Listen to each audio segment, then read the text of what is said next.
Hello, sir. Good to see you. Thanks for coming. Yes, yes, indeed. OK, thank you. Mr. Sunak, Mr. Sunak, would you support the return of grammar schools? Yes. Why? Well, but as you heard from me earlier, I believe in educational excellence. I believe education is the most powerful way that we can transform people's lives. But I also think there's lots we can do with the school system as we have it. Now, what Michael Gove did several years ago was transformative. And Michael took on some vested interests, challenged consensus, brought in some reforms that mean that millions of our children now are better off. Right? Now, but that's a conservative way to do it. It's not about throwing more money at the problem. It's about reforming the system to get better outcomes, and that's what I would do with education as well. I have to ask you, have you ever used illegal drugs? No. Thank you for that. Let's move on. It's reported around 14,000 members of the Conservative Party want his name back on the ballot. What would you say to them?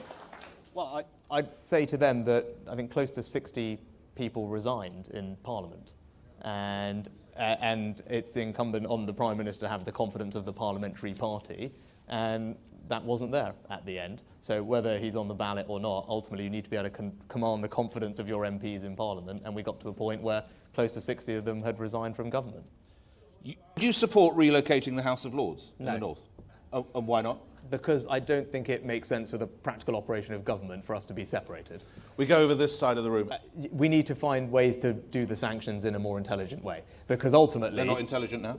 Well, the problem with energy prices at the moment, we're all seeing it, we're all paying very high energy prices. So we are all paying a price, that is how we are all sacrificing to support Ukraine, and Russia is still able to make money from the energy, because in the short term, the prices are very high, and we haven't been able to completely remove ourselves from it. Okay. So, but what we can do, actually, and one of the things I was working on with my colleagues to smarter sanctions, is to look at whether we could put in place a price cap.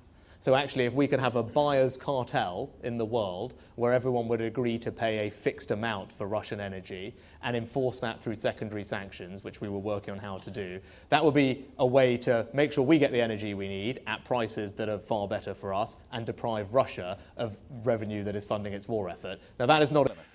Rishi Sunak, you're a good salesman and you have many strong attributes, but many people continue to support Boris Johnson, who has delivered consistently through treacherous waters, and many people unfortunately see that you've stabbed him in the back.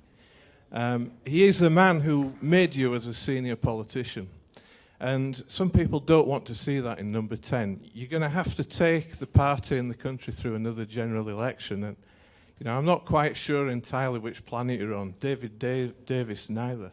How do you expect to take the party through the next general election based upon those actions? Thank you. Okay. Yeah, so thank you, Matthew, for asking the question. So why did I resign? It was a very difficult decision. It wasn't one I took lightly. And you're right, I'm very grateful to the PM for giving me the job of Chancellor. But as you also saw over the past 2.5 years, I gave my everything to that job.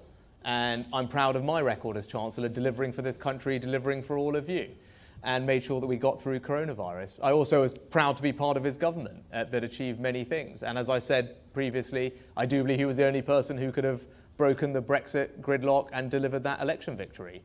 But for me personally, it got to a point where I couldn't stay. As the gentleman previously also said, I had a significant difference of opinion with him on how to handle the economic challenges that are ahead of us. And at a situation like that, there was absolutely no way I could stay.